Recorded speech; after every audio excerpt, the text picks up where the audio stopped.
and there is an import option in here.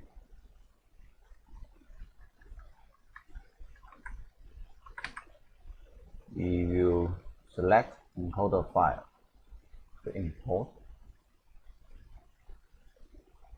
and click the file to import. Now, okay. Then we will be able to proceed the next step.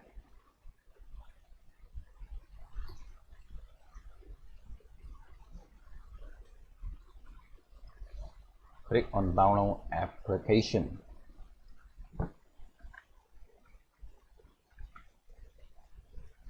On the top menu, select download app and download the application and install into your Android cell phone. Now we switch to the phone. We have already started up the application on a cell phone and select install device. Option install encoder. Scan QR code. Now let's go to the encoder and power it up. Make sure that the network cable is disconnected. There is a QR code on the back side, so use the cell phone to scan it.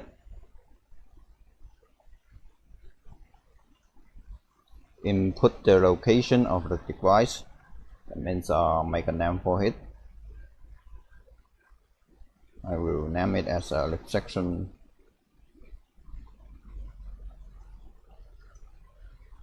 next one. Input the server IP. The port do not need to modify. For the encoder, you can use DHCP or use fixed IP. Just modify it according to your network deployment.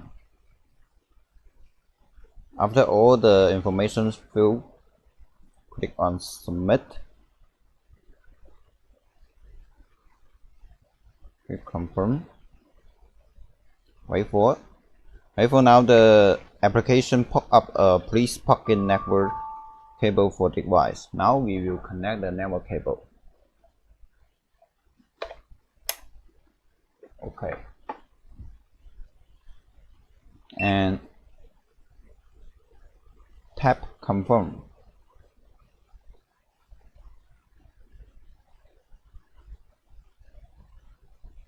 Okay, we switch back to the computer.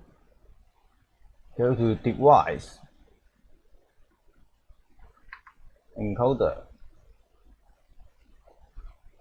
Now we see that our newly added encoder is showing here. Now we select the next one.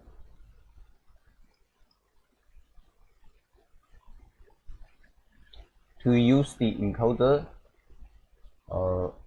the receptionist or any of the staff that have the access right for using the encoder to make calls, you can click on the right corner menu to associate encoder and choose one. Click associate use. Now the encoder will bound to this account and the card information and will show to this user. Let's see, when we put a card on it, it will show in here. You'll be able to operate the cards from the system now. Okay, that's all for the encoder acting.